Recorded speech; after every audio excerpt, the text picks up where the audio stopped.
Hello friends, स्वागत है आपका अपने चैनल भक्ति ज्ञान मार्ग में। तो जय श्री कृष्णा, राधे राधे दोस्तों। आज हम आपको सुनाएंगे चैत्र पूर्णिमा में हनुमान जयंती की ऐसी एक रोचक कहानी, रोचक कथा, जिसे सुनकर आप भाव विभोर हो जाएंगे। तो प्रेम से बोलो पवन सुत हनुमान जी की जय, अंजनी सुत की जय, बजरंग बली की जय, केसरी नंदन की जय, संकट मोचन की जय, हनुमान जी की जय। तो दोस्तों, कहानी इस प्रकार है। अब हम शुरू करते हैं। सूर्य को निगलने वाले, पर्वत को उठाने वाले, समुद्र को लांघने वाले, सोने की लंका को जलाकर राख करने वाले, पवन सुत, अंजनी पुत्र, बजरंगबली, केसरी नंदन, संकट मोचन आदि नामों से जानने वाले हनुमान जी की आज हम आपके लिए जन्म कथा लेकर आए हैं। तो दोस्तों, हर वर्ष के चैत्र माह की पूर्णिमा को हनुमान जी जयंती के रूप में मनाया जाता है। इस दिन भगवान श्री राम के प्रिय भक्त हनुमान जी का जन्म हुआ था। इस वर्ष हनुमान जयंती का त्यौहार 6 अप्रैल 2023 गुरुवार को मनाया जाएगा। तो दोस्तों, हनुमान जी भगवान शिव के 11वें रुद्र अवतार हैं, जिन्होंने त्रेता युग में भगवान श्री राम की सेवा और भक्ति करने के लिए जन्म लिया था। संकटों का नाश करने वाले हनुमान जी को संकट मोचन भी कहा जाता है। हनुमान जी की पूजा संकटों का और भूत प्रेत की बाधाओं का नाश करने वाला होती है। हनुमान जी को बल का ही नहीं बल्कि बुद्धि का भी देवता कहा जाता है। इन्हें अष्ट सिद्धियां प्राप्त हैं और ये कलयुग के जागृत देवता माने गए हैं। अब हम आपको हनुमान जी की जन्म कथा सुनाते हैं। त्रेता युग में कौशल देश के राजा दशरथ ने संतान प्राप्ति के लिए अपने गुरु वशिष्ठ के कहे अनुसार पुत्र प्राप्ति यज्ञ करवाया। यह यज्ञ श्रृंगी ऋषि द्वारा संपन्न करवाया गया। यज्ञ की पूर्ण आहुति हुई तो यज्ञ कुंज से अग्निदेव प्रकट हुए और राजा दशरथ को एक खीर का पात्र देते हुए बोले, राजन, ये खीर आप अपनी रानियों को खिला देना, शीघ्र ही आपको संतान सुख की प्राप्ति होगी। राजा ने वो खीर का पात्र अपनी रानियों को दे दिया। तीनों रानियों ने खीर आपस में बांट ली। जब राजा दशरथ की तीसरी रानी कैकई खीर खाने लगी तो वहां पर एक चील उड़ती हुई आई और उस पात्र से कुछ खीर मुंह में भरकर उड़ गई। उड़ती हुई वो चील उस स्थान पर जा पहुंची जहां पर माता अंजना और उनके पति वानर राज केसरी संतान प्राप्ति हेतु भगवान शिव की तपस्या कर रहे थे। उड़ती हुई चील के मुख से कुछ खीर माता अंजनी की हथेली पर गिरी। उन्होंने अपने पति वानर राज केसरी को सारी बात बताई तो वे बोले, इसे भगवान शिव जी का प्रसाद समझकर ग्रहण कर लो। माता अंजनी ने वो खीर ग्रहण कर ली और वो गर्भवती हो गई और उन्होंने चैत्र पूर्णिमा के दिन एक पुत्र को जन्म दिया, जिसका नाम हनुमान रखा गया। हनुमान जी को मारुति भी कहते हैं, तो उनका नाम मारुति रखा गया। प्रभु श्री राम के भक्त बजरंगबली हनुमान जी की महिमा सबसे न्यारी है। तो दोस्तों, कैसी लगी आज की ये कहानी? तो अब एक और नई लीला हनुमान जी की हम आपको सुनाते हैं। एक बार की बात है, भगवान राम और देवी सीता बैकुंठ धाम में अपने राजमहल में बैठे हुए वार्तालाप कर रहे थे। हनुमान जी भी वहीं पर बैठे हुए थे। वार्तालाप के बीच में माता सीता भगवान राम से बोली, प्रभु, बहुत समय से धरती पर चित्रण नहीं देखा। पृथ्वीवासी सभी प्रकार से कुशल मंगल तो है ना?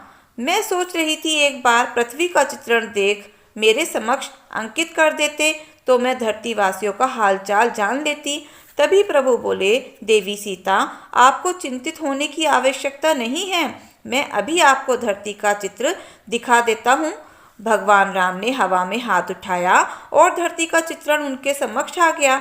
धरती पर मनुष्य, जीव जंतु सभी दिखाई देने लगे। उन्हीं के बीच हनुमान जी की नज़र राम मंदिर में बैठे हुए एक पंडित जी पर गई, जो राम नाम का भजन कर रहे थे।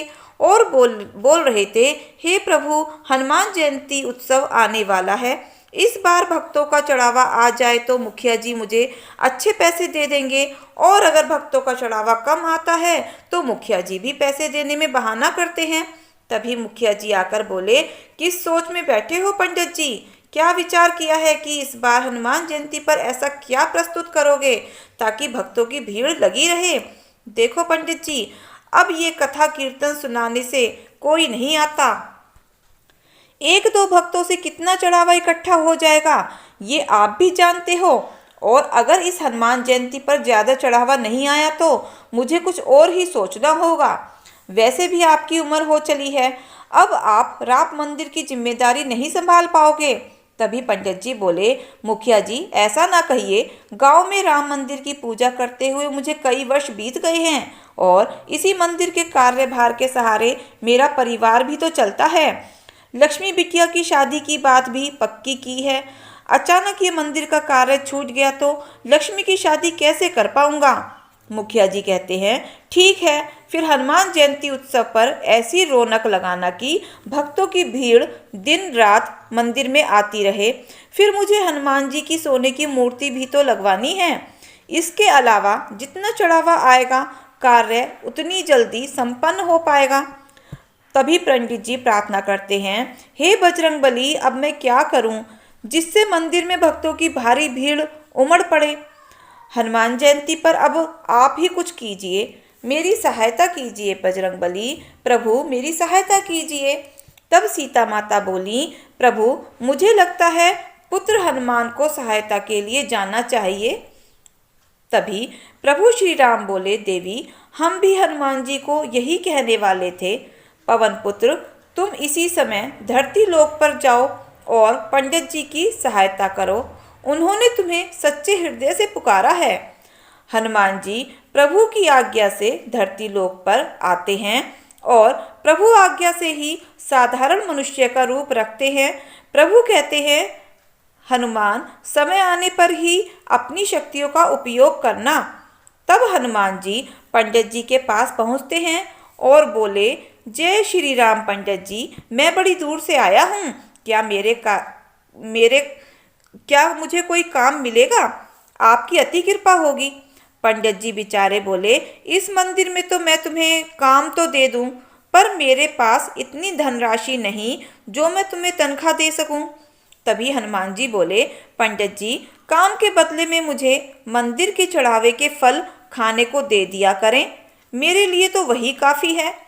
पंडित जी सोचते हैं, इसे काम पर रख लेता हूँ तो मंदिर के कार्यों में मेरी सहायता करेगा तो मुझे भी सहारा मिलेगा। तो पंडित जी कहते हैं, तो ठीक है, आज से तुम मंदिर की साफ सफाई की व्यवस्था का कार्य किया करना। हनुमान जी मंदिर का सारा कार्यभार संभालने लगे। पंडित जी बदले में हनुमान जी को भगवान राम के प्रसाद में चढ़े हुए फल खाने को दे दिया करते थे। हनुमान जी के आ जाने से पंडित जी को भी काफ़ी सहारा हो गया था। अब एक सुबह जब पंडित जी कथा कर रहे थे तो हनुमान जी से रहा नहीं गया और अपने असली रूप में आ जाते हैं और मंदिर में भजन गाते हुए नृत्य करने लगते हैं। आते जाते भक्तों की भीड़ लगनी शुरू हो जाती है। भक्त मंदिर में चढ़ावा चढ़ाकर आशीर्वाद लेकर हनुमान जी के भजन कीर्तन और नृत्य का आनंद ले रहे थे। पंडित जी ने देखा, ये सदानंद बजरंगबली की वेशभूषा पहनकर कितनी सुंदर झांकी प्रस्तुत कर रहा है। भक्त भी सदानंद को हनुमान जी के रूप में देखकर अब तो हनुमान जी पंडित जी के साथ मंदिर में अपने असली रूप में भजन कीर्तन करते और भक्त झांकी को देखकर खूब आनंद लेते। धीरे धीरे मंदिर में भक्तों की भीड़ बढ़ने लगी और हनुमान जयंती उत्सव आने तक मंदिर में बहुत मात्रा तक चढ़ावा भी आ गया। मुखिया जी भी यह देखकर बहुत खुश होकर बोले, अरे वाह पंडित जी, कमाल हो गया, इस बार तो मंदिर में खूब अच्छा चढ़ावा आया है, मंदिर की मूर्ति की स्थापना भी हो जाएगी। पंडित जी बोले, मुखिया जी यह सब कार्य सदानंद के कारण परिपूर्ण हुआ है। सदानंद ने हनुमान जी की वेशभूषा पहनकर मंदिर में बहुत ही सुंदर नृत्य और भजनों से भक्तों के बीच रौनक लगाई है। तभी मुखिया जी बोले, ये तो बहुत अच्छी बात है। सदानंद, इस हनुमान जयंती पर कीर्तन में ऐसी ही वेशभूषा में कार्यक्रम प्रस्तुत करना। हनुमान जयंती का उत्सव का दिन आ गया। हनुमान जी खूब नृत्य कर रहे थे। तभी मुखिया जी बोले, आओ वीर सिंह। सुमित्रा, अच्छा हुआ तुमने वीर सिंह को उत्सव का न्योता दे दिया। पंडित जी, ये मेरा साला है। हनुमान जी की सोने की मूर्ति की स्थापना में आज इसके भी शुभ हाथ लग जाएंगे। तभी वीर सिंह बोला, जीजा जी, हनुमान जी की मूर्ति तो काफ़ी भारी बनवाई है, बड़ी महंगी रही होगी। तभी मुखिया जी बोले, साले साहब, यह मूर्ति मंदिर के चढ़ावे में आए पैसों से ही तो बनी है। ये मंदिर की अमानत है, इसे पहुँचे हुए सुनार ने बनाई है। आओ स्थापना करते हैं। अब मंदिर में हनुमान जी की सोने की मूर्ति की स्थापना हो जाती है और खूब धूमधाम से हनुमान जयंती का उत्सव होता है। पर यह क्या, अगले दिन हनुमान जी की मूर्ति गायब हो जाती है। पंडित जी कहते हैं, मंदिर से मूर्ति चोरी हो गई। तभी वीर सिंह कहता है, जीजा जी, हो न हो, हनुमान जी की सोने की मूर्ति पंडित जी ने ही चुराई है और उनकी बेटी का विवाह भी तो है और उन्हें पैसों की जरूरत भी है। तभी मुखिया जी बोले, तुम ठीक कह रहे हो वीर सिंह। पंडित जी को जब पुलिस ले जाएगी तभी वो सच बोलेंगे। ऐसे उनके मुंह से सच नहीं निकलेगा। पुलिस को बुलाओ, पंडित जी को गिरफ्तार करेगी। इंस्पेक्टर साहब, असली चोर पंडित जी नहीं, मैंने मंदिर से मूर्ति चोरी की है, मुझे गिरफ्तार कीजिए।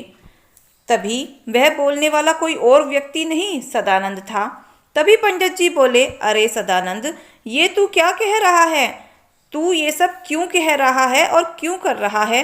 तभी मुखिया जी और वीर सिंह बोले, अच्छा हुआ इस चोर ने अपना गुनाह खुद ही कबूल कर लिया, इसे गिरफ्तार कर लीजिए। इंस्पेक्टर साहब, इसने चोरी की है, वो भी हनुमान जी की मूर्ति की, जबकि मूर्ति वीर सिंह ने ही चुराई थी।